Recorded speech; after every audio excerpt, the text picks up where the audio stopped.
எதுடா? அப்படியா? Of structuring of organization for implementation of strategy. அப்படின்னா என்ன அர்த்தம்னா அந்த ஃபங்க்ஷனல் ஸ்ட்ராட்டஜி ஸ்ட்ரக்சர் வந்து இப்போ நம்ம என்ன படிக்க போறோம்னா ரிப்போர்ட்டிங் லைன்ஸ் வந்து and roles and in an organisation வந்து எப்படி வந்து ஸ்ட்ராட்டஜியில வந்து ஹெல்ப்ஃபுல்லா இருக்கு அப்படின்னு பார்க்க போறோம். மேனேஜர்ஸோட நார்மல் ஆர்கனைசேஷன் எப்படி இருக்கும்டா, ஒரு ஹெட் இருப்பாரு, அவரு கீழே சீனியர் மேனேஜர், அவரு கீழே மிடில் லெவல் மேனேஜர், அவரு கீழே எல்லாரும் இருப்பாங்க. கரெக்டா? இதுதான் இதுதான் இருக்கும். இப்போ இந்த formal structure matters in at least two more ways. இந்த ஆர்கனைசேஷன் ஸ்ட்ரக்சர் வந்து எதுக்கு வச்சிருக்காங்கன்னு நினைக்கிறீங்க? Any ideas?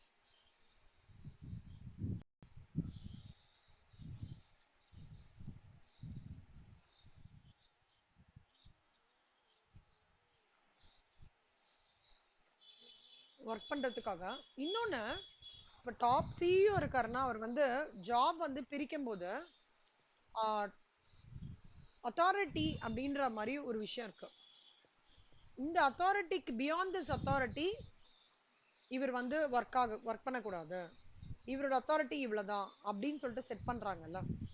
அந்த செட்டிங் ஸ்ட்ரக்சர் இருந்தாதான் எல்லாரும் வேலையை ஈஸியா பிரிச்சு ரெஸ்பான்சிபிலிட்டி எடுத்துக்க முடியும். ஒருத்தருக்கே ஒரு வேலையை கொடுக்கும் போது என்ன ஆயிடுறதுன்னா அவரால் எஃபிஷியன்சி எடுத்துன்னு வர முடியாது. கரெக்டா? அதான் the five basic structural types. இது என்ன சொல்றாங்கன்னா the structural reporting shapes patterns of communication knowledge exchange. People tend not to talk much to the people much higher or lower in the hierarchy or different parts of organization. The structural position at the top suggests that சில பேர்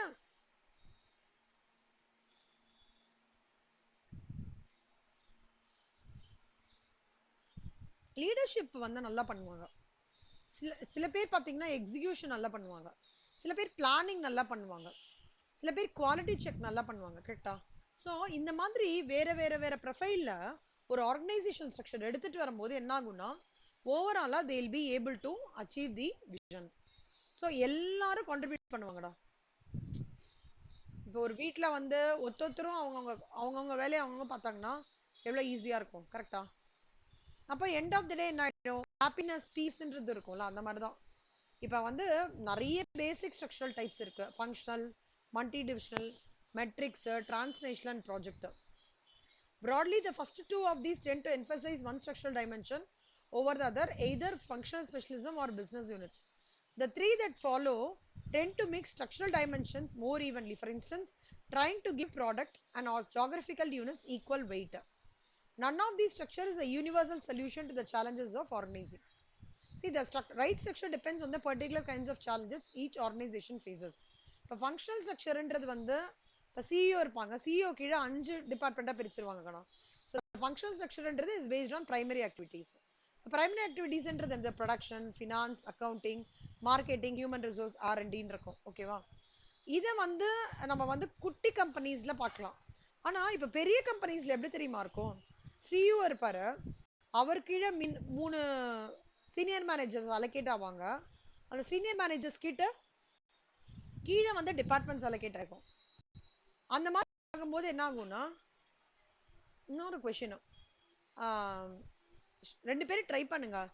centralised decision making இருக்குல்ல கண்ணா, and decentralised decision making எது வந்து beneficial நினைக்கிறீங்க ஒரு ஆர்கனைசேஷனுக்கு?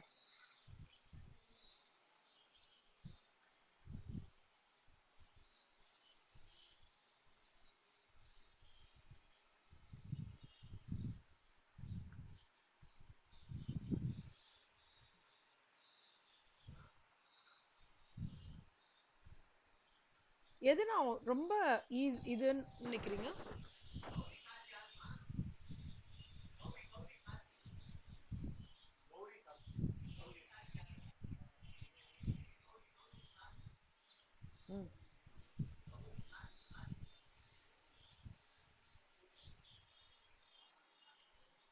Centralise centralised decision making வந்து நினைக்கிறேன்னா centralised decision making தான் ஓகேன்னு சொல்றீங்களா? ஏண்டா?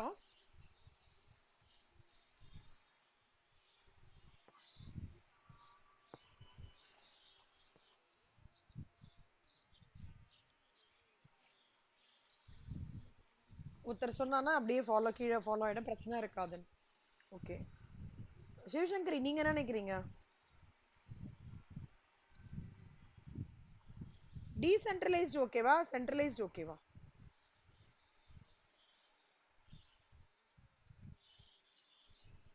உங்களுக்கும் சென்ட்ரலைஸ்ட் தான் ஓகே. ஏன்டா?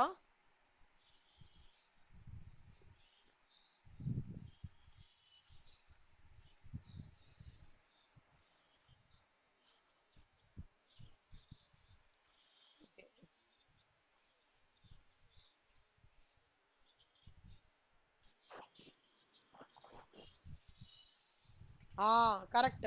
One person will take up decisions and everybody is supposed to follow it. அதாவது அந்த ப்ராப்ளம் சொல்லுவாங்கல்ல, அந்த ப்ராப்ளம் சொல்லும்போது லோவர் லெவல் மேனேஜ்மெண்ட்டும் மிடில் லெவல் மேனேஜ்மெண்ட்டோட வியூஸையும் கன்சிடர் பண்ணி டெசிஷன் எடுப்பாரு மேல இருக்கிற. ஆக்சுவலா பார்த்தோன்னா டீசென்ட்ரலைஸ் டிசிஷன் மேக்கிங்ல என்ன ஆகும்னா எல்லாரும் எல்லாரோட வியூவையும் கேட்டு ஒரு ஸ்டெப் எடுக்கிறது. ஓகேவா?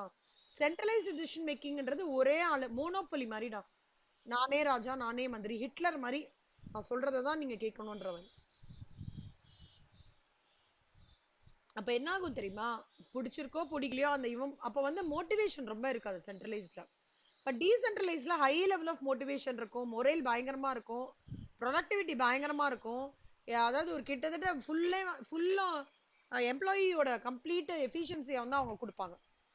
அதுதான் சொல்றாங்க கண்ணா, இந்த ஃபங்க்ஷனல் ஸ்ட்ரக்சர்ன்றது வந்து நான் சென்ட்ரலைஸ்ட் டிசிஷன் மேக்கிங் எடுக்கிற டீசென்ட்ரலைஸ் டிசிஷன் மேக்கிங் எடுக்கிறேனோ இல்ல சீனியர் வந்து அவங்களோட இன்வால்மெண்ட்டை வந்து ஆப்ரேஷன்ஸ்ல காமிக்கிறாங்க, அப்புறம் வந்து அதே மாதிரி ஃபங்க்ஷனல் டிபார்ட்மெண்ட்ஸ் அவங்களோட எக்ஸ்பர்டைஸ் எல்லாம் பண்றாங்கன்னா அதுக்கு வந்து அவங்க என்னன்னா அந்த organisation structure plays a very important role. ஓகேவா? இப்போ ஆர்கனைசேஷன் பெருசா போக போக போக என்ன ஆயிடும் தெரியுமா? நம்மளும் டிவிஷன் பிரிச்சுட்டே போனோம்டா. அதாவது முன்னாடி குவாலிட்டி டீம்னு ஒண்ணு கிடையவே கிடையாது. ஓகேவா? அதே மாதிரி ஆட்டோமேஷன் டீம்னு ஒண்ணு கிடையவே கிடையாது. ஆனா இப்ப அப்படி இல்ல, ஆட்டோமேஷன் டீம் குவாலிட்டி டீம் எல்லாம் எடுத்துட்டு வராங்க. So what they are trying to say is, as far as the functional structures are concerned or the organized structures are concerned, it is the irrespective of whether is a centralized decision making or a decentralized decision making. இப்போ centralise decision மேக்கிங்னா உங்களோட organisation structure வந்து அக்கார்டிங்கா இருக்கும். Decentralised decision making வந்து அது தகுந்தபடி organisation structure வந்து frame பண்ணிப்பாங்க. ஓகேவா? ஆனா எது இருந்தாலுமே கீழே இருக்கிற எம்ப்ளாயிஸ்க்கு வந்து ப்ராப்பரான ஒரு இண்டிபெண்டன்ஸ் கொடுத்து, ஓகேவா, அதன் மூலமா டார்கெட் அச்சீவ் பண்ண ட்ரை பண்றாங்கன்னா அந்த ஆர்கனைசேஷன் ஸ்ட்ரக்சர் தான் பவர்ஃபுல் அப்படின்றது சொல்ல வருது தான் இந்த சாப்டர். ஓகேவா? இதுல வந்து இந்த எலக்ட்ரோலெக்ஸ் ஹோம் ப்ராடக்ட்ஸ் யூரோப்னு சொல்லிட்டு ஒரு கேஸ்லாம் இருக்குக்கணும். இது வந்து நான் ஒரு அசைன்மெண்டா கொடுக்குறேன், ஆனா இது ஒரு டிஸ்கஷன்னா நம்ம வச்சுக்கலாம். இப்போ நான் எஸ்எம் ஃபுல்லா முடிச்சதுக்கு அப்புறம் ஓஆர் எஸ்எம் எல்லாம் முடிச்சதுக்கு அப்புறம் இது ஒரு டிஸ்கஷன் ஃபோரம் இது மாதிரி வச்சுக்கலாம். நீங்க கோத்ரூ பண்ணிட்டு வாங்க, என்ன நீங்க அண்டர்ஸ்டாண்ட் பண்ணிட்டு இருக்கீங்கன்னு சொல்றேன், இதுல என்ன சொல்றாங்கன்றதும் சொல்றேன். சும்மா ஒரு இது ஒரு கதை மாதிரி. அது வாய்ஸ் கேட்கலையா? இப்ப கேக்குறதாடா? இப்ப கேக்குறதா கண்ணா? ஹலோ ஹலோ ஸ்ரீதேவி,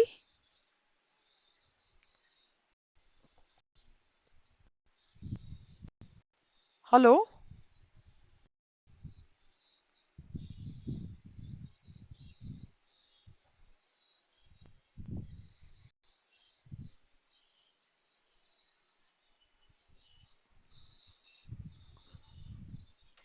அவ எத்தனை பேருக்கு அவள் இருக்குமா? கணேஷ்மா, அம்மா மொபைல் ஒர்க் ஆகல. அம்மா கணேஷ் இல்ல, அம்மா மொபைல் ஒர்க் ஆகல கணேஷ்மா. ஆமா, அவங்க உள்ள இப்படி எடுத்துட்டு ஒரு வாட்டி போட சொல்றாங்க, ஆனா எனக்கு எடுக்க வரல, என்னோட வேற நகமே இல்லை எனக்கு. அவங்களுக்கு ஃபோன் பண்ணி பேசினேன் நான்.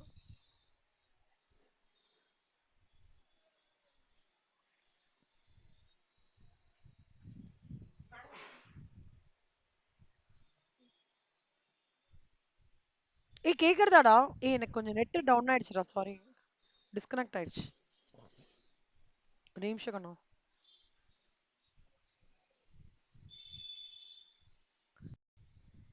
ஸோ இந்த அசைன்மெண்ட் அந்த எலக்ட்ரானிக்ஸ் ஹோம் ப்ராடக்ட்ஸ் யூரோப் இருக்கு இல்லையா, இந்த கம்ப்ளீட் இது ஒரு கேஸ் ஸ்டடி மாதிரி கொடுத்துருக்காங்கண்ணா. கோத்ரூ பண்ணுங்க.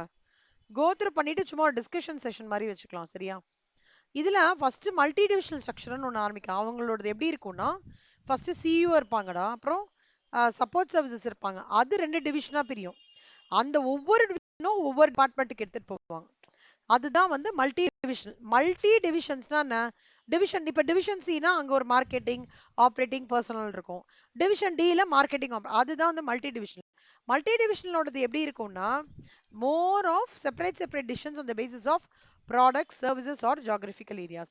Each division can respond to the specific requirement of its product, market strategy using its own set of functional departments. இது ஒண்ணு. இப்போ டிவிஷனல் ஸ்ட்ரக்சர்ஸா இருக்கிறதுனால என்ன அட்வான்டேஜ்னா, ஒரு டிவிஷன் ஏல இருக்கிற இவருக்கு வந்து இங்க என்ன நடக்கிறதுன்றது தெரிஞ்சிடும்டா.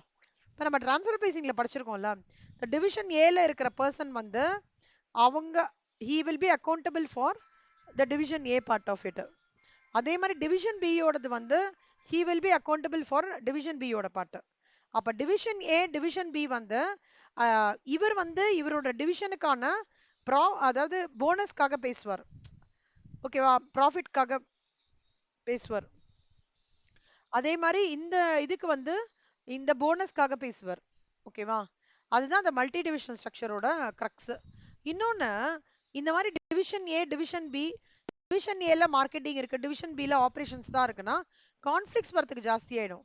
ஆனா இப்ப இவங்க 3 பேருமே டிவிஷன் ஏல இருந்தாங்கன்னா கான்ஃபிளிக்ட் வரவே வராது. எது கான்ஃபிளிக்ட் இருந்தாலும் இவர் பார்த்து இது பண்ணிடுவாரு. ஆனா end of the day division A is responsible. Division ஏயோட ஹெட் தான் ரெஸ்பான்சிபிள் வரும், கான்ஃபிளிக்ட் வராது. இந்த பாயிண்ட் நல்லா பாத்துக்கோங்க கண்ணா. Division managers of great personal. ஆக்சுவலா இந்த இப்ப நம்ம படிக்கிறோம்ல ஸ்ட்ராட்டஜிக் மேனேஜ்மெண்ட், இது வந்து எப்படின்னா கொஞ்சம் காமர்ஸ், கொஞ்சம் பிரின்சிபல்ஸ் ஆஃப் மேனேஜ்மெண்ட், சரியா, கொஞ்சம் எக்கனாமிக்ஸ், கொஞ்சம் பேங்கிங், அந்த பேங்கிங்ல சாரி அந்த மாதிரிடா, கொஞ்சம் காமர்ஸ், எக்கனாமிக்ஸ், கொஞ்சம் பிரின்சிபல்ஸ் ஆஃப் மேனேஜ்மெண்ட் அந்த மாதிரி. இதெல்லாம் நீங்க இந்த ஞாபகம் இருக்கான்னு தெரியல, மேட்ரிக் ஸ்ட்ரக்சர் எல்லாம் பிரின்சிபல்ஸ் ஆஃப் மேனேஜ்மெண்ட் ஒரு சப்ஜெக்ட் ஃபர்ஸ்ட் இயர்ல இருந்திருக்கும் எனக்கு, அது படிச்சிருக்கேன். அதோட டச் தான் இதெல்லாம். ஸோ டிவிஷன் மேனேஜர்ஸ் வந்து they'll enjoy personal ownership and he will be accountable for any pros and cons of that particular department. Conflicts account functional areas வந்து கம்ப்ளீட்டா இது வந்து அவாய்ட் பண்ணி கொடுக்கும். இது மல்டி டிவிஷனல் ஸ்ட்ரக்சர். இதோட டிஸ்அட்வான்டேஜஸ் எப்படின்னா, இவங்க சோ செல்ஃப் சஃபிஷியண்டா இருப்பாங்க. இப்போ இந்த டிவிஷன் ஏ டிவிஷன் பில இருக்கும்போது தான் இந்த டிரான்ஸ்ஃபர் பிரைசிங் கான்செப்ட்ஸ்லாம் வரும். அப்ப என்ன பண்ணுவான், அவனே என்ன நினைப்பான்னா, ஸோ டிவிஷன் ஏ என்ன நினைப்பாங்க அப்படின்னா, செல்ஃப் சஃபிஷியண்டா இருக்காங்க, அப்போ அது ஒரு இண்டிபெண்டன்ட் பிசினஸா பார்க்க ஆரம்பிச்சிருவான். அப்ப டிவிஷன் பிஏ வந்து ஏதோ ஸ்ட்ரேஞ்சர் மாதிரி பார்ப்பான். அப்பதான் அந்த டிரான்ஸ்ஃபர் பிரைசிங் கான்ஃபிளிக்ஸ் அந்த மாதிரி அப்ப என்ன ஆகும்னா, divisions will become more of autonomous. ஓகேவாடா? அட்டானமஸ் பண்ணி ஒருத்தருக்கு ஹெல்ப் பண்ற போது கூட they will start thinking like அதுல ஒரு ப்ராஃபிட் எலிமெண்ட் வச்சு நம்ம படிச்சிருக்கோம்ல டிரான்ஸ்ஃபர் பிரைசிங்ல, காஸ்ட் பிளஸ் ப்ராஃபிட் வச்சு இவங்க விற்பாங்க அப்படின்லாம் படிச்சிருக்கோம். அந்த சார்ட் ஆஃப் ஆட்டிடியூட் டெவலப் ஆயிடும் இந்த மாதிரி டிவிஷன். அது ஒரு டிஸ்அட்வான்டேஜ். மெட்ரிக் ஸ்ட்ரக்சர்னு ஒன்று இருக்குக்கண்ணா. So large and complex multi divisional companies offer a second type of divisions. Matrix டிவிஷன்ல எப்படி வரும்னா, ஒரு சிஇஓ இருப்பாரு, ஆபரேஷன்ஸ், சேல்ஸ், ஃபினான்ஸ் எல்லாம் அவர் கீழே தான் இருக்கும். ஒருவேளை ஏதாவது நியூவா ப்ராஜெக்ட் அசைன் பண்ணாலும் that will be for 6 or 7 months. அந்த டைமுக்கு மட்டும் அவங்க அந்த பர்டிகுலர் ஆபரேஷனோட கோஆர்டினேட் பண்ணிப்பாங்களே தவிர சிஓக்கு கீழே தான் எல்லாமே வரும். இங்க என்ன இருந்தது, சிஓக்கு கீழே டிவிஷன் ஏ டிவிஷன் பி இந்த மூணும், டிவிஷன் பி மூணும் இப்படி இருந்ததா, இங்க அப்படி கிடையாது. எல்லாமே சிஓ கீழே வந்துடும். சேல்ஸா இருக்கட்டும், பர்ச்சேசஸா இருக்கட்டும், ஆப்ரேஷன்ஸா இருக்கட்டும், ஃபினான்ஸா இருக்கட்டும், பேரோலா இருக்கட்டும், ஐடியா இருக்கட்டும், ஹியூமன் ரிசோர்ஸா இருக்கட்டும், ஆர்என்டியா இருக்கட்டும், ஆட்டோமேஷன் டீமா இருக்கட்டும், ரோபோட்டிக்ஸா இருக்கட்டும், எல்லாமே சிஓ கீழே வந்துடும். ஒரு எப்பவாவது ஸ்பெசிஃபிக்கா ஒரு ப்ராஜெக்ட் அசைன் ஆன் மட்டும் அந்த project will be a temporary project வச்சுக்கோங்கன்னா, அந்த டைம்ல மட்டும் இவங்களோட லைஸ் பண்ணுவாங்களே தவிர but end of the day CEO கிட்ட தான் அதில் ரிப்போர்ட் பண்ணுவாங்க. இப்போ இந்த மெட்ரிக் ஸ்ட்ரக்சரோட அட்வான்டேஜஸ் என்னன்னா, மெட்ரிக்ஸ் ஆர்கனைசேஷன்ஸ் ரொம்பவே ஃபிளெக்சிபிள். இங்க மெட்ரிக்ஸ் ஆர்கனைசேஷன்ல என்ன தெரியுமா அட்வான்டேஜ், நிறைய ஆப்பர்ச்சுனிட்டிஸ் ஆஃப் பிரெயின் ஸ்டார்மிங் ஜாஸ்தி. இப்ப சிஇஓ சொல்லுவாரு, ஃபினான்ஸ் ஸ்ட்ரக்சர்ல இருக்கிற பெஸ்ட் ப்ராக்டிசஸா சேல்ஸ் வந்து நீ அடாப்ட் பண்ணிக்கோ, ஹியூமன் ரிசோர்சஸ்ல இருக்கிற ப்ராப்ளத்தை ஃபினான்ஸ் நீ கொஞ்சம் பார்த்து அவங்களுக்கு ஹெல்ப் அவுட் பண்ணுன்ற இந்த ஒரு கோஆர்டினேஷன் வந்து நிறைய இருக்கும் மெட்ரிக் ஸ்ட்ரக்சர்ல. அப்ப என்ன ஆகும், இவங்களுக்கு ஒரு ப்ராப்ளம் பிரெயின் ஸ்டார்மிங் இவங்க கிட்ட இருந்து கத்துக்கிறாங்க, இவங்களுக்கு ஒரு ப்ராப்ளம் அதை பிரெயின் ஸ்டார்மிங் பண்ணி இவங்க கிட்ட இருந்து கத்துக்கிறாங்க. அப்ப என்ன ஆயிடுறது, the entire organization will come under the one pool of software upgrades. Entire ஆர்கனைசேஷனுக்கும் சிஇஓ கண்ட்ரோல ஒரு சாஃப்ட்வேர் வச்சிருப்பாங்கன்னா அவர் வந்து அந்த சாஃப்ட்வேரை வச்சு தி என்டையர் ஆர்கனைசேஷன் வந்து he can take the ownership. ஓகேவா, அதுதான் வந்து இந்த ஸ்ட்ரக்சரோட பெரிய அட்வான்டேஜ். இப்ப பாருங்களேன், global company may prefer geographically defined divisions as operating units for local market. But at the same time, it may still want global product divisions responsible for worldwide coordination of product development and manufacturing. Firms வந்து அவங்க இப்போ திடீர்னு இங்க ஏதாவது இங்க skilled staff இருக்காங்கடா, சீக்கிரமா வந்து முடிஞ்சிருது. பட் அந்த ஸ்டாஃபுக்கான ஸ்கில் செட் சேல்ஸும் இருக்காங்கன்னு வச்சுக்கோங்களேன், டக்குனு சிஏ என்ன பண்ணுவான், புல் பண்ணி நீ இங்க போ, உன்னோட பிளேஸ் கரெக்டான பிளேஸ் இது, நீ ஆல்ரெடி இங்க சூப்பரா பண்ணிட்ட, இதோட எக்ஸ்பர்டைஸா நீ இங்கேயும் கூடுன்னு சொல்லுவாங்க. அப்ப என்ன ஆகும்னா மோர் ஆஃப் எஃபிஷியன்சி எடுத்துட்டு வர முடியும். resources are efficiently used. It provides professionals with a broad range of responsibilities. ஓகேவா, இதுதாங்கண்ணா. மெட்ரிக்ஸ்ல வந்து என்ன ஆகும் அப்படின்னா கொஞ்சம் என்ன சொல்றது, கான்ஃப்ளிக்ட் வந்து ஸ்டாஃபுக்கு இவங்களுக்கு வரலாம். ஓகேவா, ஆனா ஒரு ப்ராசஸ் இம்ப்ரூவ்மெண்ட், ஒரு பிரெயின் ஸ்டார்மிங், ஒரு புதுசா ஒரு விஷயம் வருது, அது ஒரு ஃபினான்ஸ்ல இம்ப்ளிமெண்ட் பண்ணிருக்காங்க, சேல்ஸ்லயே இம்ப்ளிமெண்ட் பண்ணணும்னா, அக்ராஸ் ஆர்கனைசேஷன் பண்ணணும்னா மெட்ரிக்ஸ்ல ஸ்ட்ரக்சர்ல ஈஸியா பண்ணிடலாம் அப்படின்னு சொல்றாங்க. ஓகே, அடுத்தது வந்து டிரான்ஸ்நேஷனல் ஸ்ட்ரக்சர். டிரான்ஸ்நேஷனல் ஸ்ட்ரக்சர்ன்றது வந்து international subsidiary local responsible of international subsidiary with the coordination advantages found in global part. அதாவது இது வந்து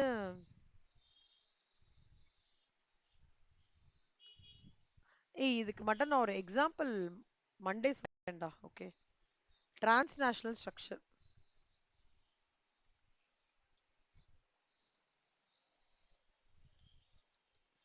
ஓகே, இது மட்டும் சொல்றேன் வித் லைவ் எக்ஸாம்பிள் சொல்றேன், சரியா? நெக்ஸ்ட் வந்து project based structures. Project based structure.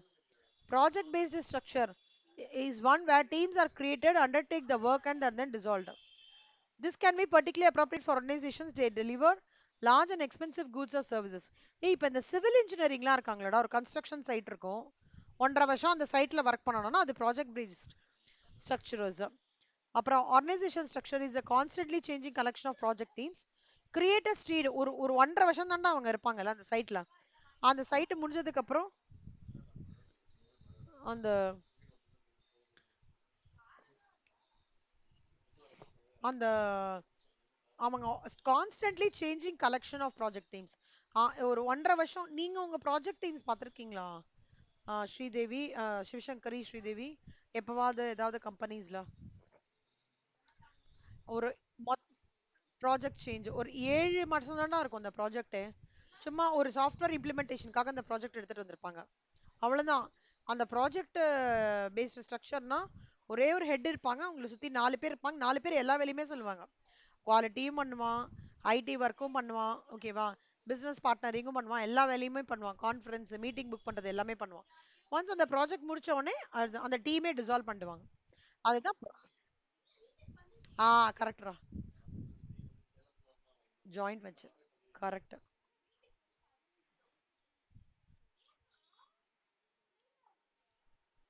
அப்படியா? ஓ, ஆமா, இப்ப எல்லாமே அப்படிதான்டா பண்றாங்க, ஷார்ட் ஸ்பேன் ஆஃப் டைம் வருது, 12 months வருது. இப்ப கன்ஸ்ட்ரக்ஷன் சைட், அந்த கன்ஸ்ட்ரக்ஷன் சைட் எப்படி நடக்கிறது, 1.5 வருஷம் முடிச்சிட்டோம்னா அடுத்த சைட்டுக்கு போயிடுறாங்க, கரெக்டா? அதே மாதிரி ஃபிலிம் எப்படிடா, ஃபிலிம் வந்து it's also project based structure தான். ஒரு 2 வருஷம் 2.5 வருஷம் மேக்ஸிமம் அது பண்ணிட்டு அடுத்த டீம் ஆஃப் டேரக்டர்ஸ் ஹீரோஸோட காம்போசிஷன் டிஃப்ரெண்ட் ஆயிடும். அதுதான் project based structure. Project based சப்ஜெக்ட்னா ஒரு ஸ்பெசிஃபிக் ஒரு கண்ணோட்டத்துல ஒரு ஸ்பெசிஃபிக் ஒரு ஒரு ஒரு ஃபினான்ஸ் பொறுத்த வரைக்கும் அந்த ப்ராஜெக்ட் அந்த பர்டிகுலர் சினிமாக்கு மட்டும் ஒரு ப்ராஜெக்ட் டீம் இருப்பாங்கடா, ஓகேவா? ஃபீஸிபிலிட்டி ஸ்டடி பண்ணி அவங்க வந்து இப்போ ஹை பட்ஜெட் டேரக்டரா லோ பட்ஜெட் டேரக்டரா பார்த்து அந்த ப்ரொடியூசர் அசஸ் பண்ணி எங்க ஆன்சைட்ல போனோமா இல்ல இங்கே படம் எடுக்க போறாங்களான்னு பார்ப்பாங்க. அதுவும் ஒரு ப்ராஜெக்ட் பேஸ்டு ஸ்ட்ரக்சர் தான். இப்போ ஃபிலிம் இண்டஸ்ட்ரியே ஒரு ப்ராஜெக்ட் மாதிரி தான்டா நடக்கிறது. நீங்க பாத்தீங்கன்னா கூட இப்ப எல்லாரும் இப்ப ரீசெண்டா யூஸ் பண்ண டெர்மினாலஜி பாத்தீங்கன்னா அந்த ப்ராஜெக்ட் முடிச்சிருக்கேன், அதுக்கு அடுத்த ப்ராஜெக்ட் அந்த வேர்ட்ஸ் நீங்க கவனிச்சிருக்கீங்களான்னு தெரியல. இது last 5 years I could see it என்னன்னா எவ்ரிபடி திங்ஸ் ஓகே இது ஷார்ட் ஸ்பேன் ஆஃப் டைம் தானே. நம்ம ஒரே டேரக்டராவா ஒரே இவங்களோட இது பண்றோம் அப்படி கிடையாது. So everything is taken as a project. இப்போ எல்லாமே பார்த்தீங்கன்னா நீங்க சிஎம்ஏ ஃபைனல் முடிச்சுட்டு வரும்போது எப்படி ஆயிடும் தெரியுமா? ஓகே 12 மாசம் ஒரு ப்ராஜெக்ட்ல இருப்பீங்க. அப்புறம் அந்த 12 மாசத்துக்கு ஒரு பட்ஜெட்டிங் நீங்க ஒரு ஜீரோ பேஸ் பட்ஜெட்டிங் போட்டு கொடுத்துட்டீங்கன்னா உங்களை வேற டீமுக்கு மூவ் பண்ணிடுவாங்க. ட்ரான்ஸ்ஃபர் பிரைசிங் டீமுக்கு வந்துருவீங்க. அப்படி ஆயிடும் நம்ம ரூல்ஸ்லாம். ஒரு அப்படிதான். இப்ப நான் கடைசியா இருந்த இது வந்து ட்ரான்ஸ்ஃபர் பிரைசிங் ரோல் ஒரு 7 மாசம் அதுக்கு அந்த முடிச்சு கொடுத்துட்டோம் நாங்க. அதுக்கு முன்னாடி நான் இருந்த டீம் வந்து பட்ஜெட்டிங் டீம். அதுக்கு வந்து எங்களை வந்து அந்த டீமுக்கு பட்ஜெட் என்னமா அப்படி அப்படி இனிமே வருது அப்படி வராதுடா மோஸ்ட்லி. இன்னொன்னு இதுல அட்வான்டேஜ் என்னன்னு சொல்றேன், நீங்க நிறைய ப்ரொஃபைல்ஸ் பார்க்க எக்ஸ்பீரியன்ஸ் கெயின் பண்ணுவீங்க. மொனோட்டனஸா ஆகாதுடா. இன்னொன்னு என்ன பண்ணுவாங்க, இப்ப ஏஐ எல்லாம் வருதுல்ல, டேட்டா இதெல்லாம் அதையும் உங்களுக்கு ட்ரைனிங் கொடுத்து அது பிளஸ் ட்ரான்ஸ்ஃபர் பிரைசிங் எப்படி பண்ணுவீங்கன்ற மாதிரி பண்ணுவாங்க. ட்ரான்ஸ்ஃபர் பிரைசிங்ன்றது அந்த சினாரியோல வர வர ப்ரொஃபைல் தான் கண்டோம். இப்போ நீங்க if you are getting into a very huge எஸ்டாப்ளிஷ்மெண்ட்னு வச்சுக்கோங்களேன், அப்போ உங்களோட ட்ரான்ஸ்ஃபர் பிரைசிங் ரோல்ன்றது ப்ராபபிலி 2 இயர்ஸா இருக்கலாம். ஆனா உங்களோட எஸ்டாப்ளிஷ்மெண்ட் மீடியம் சைஸ் எஸ்டாப்ளிஷ்மெண்ட் தான் அப்படின்னா அப்போ உங்களுக்கு ஒரு பிரைமரி ஒர்க் கொடுத்துட்டு ட்ரான்ஸ்ஃபர் பிரைசிங் ஒர்க்கை உங்களுக்கு சப்ஸ்டிரியா கொடுப்பாங்க அந்த மாதிரி. ஸோ நான் என்னோட என்னோட ஃபோர்ஸே என்னன்னா ப்ராஜெக்ட் பேஸ்டு ஸ்ட்ரக்சர்ஸ் வந்து will enhance your skill set, will explain you so many things. நிறைய நிறைய ப்ரொஃபைல்ல நீங்க போகும்போது உங்களுக்கு வந்து பெரிய விசிபிலிட்டி இருக்கும். காஸ்டிங்ல budgeting, transfer pricing, make or buy marginal costing ஓடது. அப்புறம் வந்து ஒரு பாயிண்ட்ல வந்து பிரைஸ் ஃபிக்சேஷனுக்கு மட்டும் உங்களை நாமினேட் பண்ணுவாங்க. சைட்டுக்கு எடுத்துட்டு மேனுஃபேக்சரிங் சைட்டுக்கு எடுத்துட்டு போயிடுவாங்க உங்களை லைவா. அப்ப நீங்க ஒரு பிரைஸை ஃபிக்ஸ் பண்ற மாதிரி இருக்கும் எண்ட் டு எண்ட். சம்டைம்ஸ் என்ன ஆயிடும்னா ஒரு பாயிண்ட்ல ஆக்சுவலுக்கும் பட்ஜெட்டுக்கும் ஹியூஜா இருக்கும். அப்ப நீங்க வேரியன்ஸ் அனாலிசிஸ் டீம்ல இருப்பீங்க. டீம்ல எடுத்து நீங்க வந்து கண்ட்ரோல்ஸ்லாம் மெஷர்ஸ்லாம் சொல்லும். அப்போ ப்ரொஃபைல் மாறிட்டே இருக்கும். நம்மளோட ப்ரொஃபைல் வந்து எப்படி தெரியுமா, ரொம்ப டிமாண்டிங் ப்ரொஃபைல். ஓகே, நல்லா யோசிக்கிற மாதிரி இருக்கும், ஆனா சேஞ்ச் ஓவர் ஆயிட்டே இருக்கும் அப்படின்றது தான் ஃபோர்ஸி பண்றாங்க நிறைய பேர். சிஎம்ஏ எக்ஸ்பர்ட்ஸ்லாம் அதுதான் பண்றாங்க. இன் another 5 years our profile is going to be predominant profile and அது இதுதான் அப்படின்னு நம்ம சொல்ல முடியும். ஓகேவா சொல்லுவா ப்ராஜெக்ட் இதுக்கு வந்து ஹைலி ஃபிளெக்சிபிள்ரா. ஓகேவா அண்ட் நாலேஜ் எக்ஸ்சேஞ்ச் வந்து பயங்கரமா இருக்கும். They can drop members internationally also. Okay, project life spans ரொம்ப ஷார்ட்டா இருக்கும். They may be more willing to work temporarily around the world. டெம்பரரியா நீங்க ஒர்க் இது பண்ற மாதிரி இருக்கும். ஓகேவா disadvantages, any advantage will have a disadvantage. இது டெம்பரரியா இருக்கிறதே ஒரு டிஸ்அட்வான்டேஜ் நிறைய பேர் ஃபீல் பண்ணுவாங்க. ஆனா நீங்க அப்படி ஃபீல் பண்ணாதீங்க. ஓகே, நிறைய நீங்க ப்ரொஃபைல்ஸ் போக போக you will understand the things better. அதான் சொல்லுமா இதெல்லாம் நான் வந்து நாளைக்கு எடுக்கிறேன்னு market advantages, parenting, people, flexibility டெஸ்ட்லாம். ஓகேவா ஸோ நாளைக்கு இது முடிச்சுட்டு we will kick start from strategic business unit. Very very important question. எப்படி ரெஸ்பான்சிபிலிட்டி சென்டர் எக்ஸ்பெக்டட் கொஸ்டின் மாதிரி strategic business unit CA, CMA, MBA எல்லாத்துக்கும் வருது. அவ்வளோ இம்பார்ட்டண்ட்டான கொஸ்டின். நல்லா இருக்கும் ஆக்சுவலாக, சூப்பராக இருக்கும். நிறைய லைவ் எக்ஸாம்பிள்ஸ் வச்சு நான் எக்ஸ்பிளைன் பண்றேன் ஸ்ட்ராட்டஜிக் பிசினஸ் யூனிட்க்கு. நம்ம மெக்டானல்ட்ஸ், அப்புறம் வந்து அவங்க காம்படிட்டர் என்னடா மறந்துட்டேன், கேஎஃப்சி, அதை பத்தி பேசலாம் நம்ம. அப்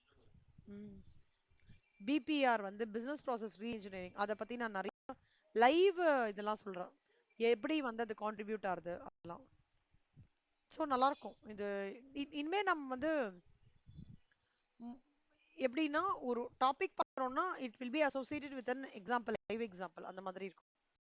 ஆல்ரெடி நம்ம சிலது அப்படி பண்ணிட்டு இருக்கோம். இது இன்னும் கொஞ்சம் கூட ஜாஸ்தியா ஒரு என்ன சொல்றது, அதோட ரெஃபரன்சஸ் வந்து நிறைய இருக்கும் அப்படின்னு சொல்லுவாங்க. ஆனா இது எல்லாமே வந்து தியரி தான், இங்க எங்கேயுமே சம்ம கிடையாது, ஃபுல்லா தியரி. யோசிச்சுட்டு சிலதெல்லாம் அட்டன் பண்ற மாதிரி இருக்கும் கேஸ் ஸ்டடி. ஓகேவா கண்ணா? சூப்பர். ஓகே கண்ணம்மா, thank you so much. Thank you Sridevi Sivasankari. ம். Bye bye. ஆ பை.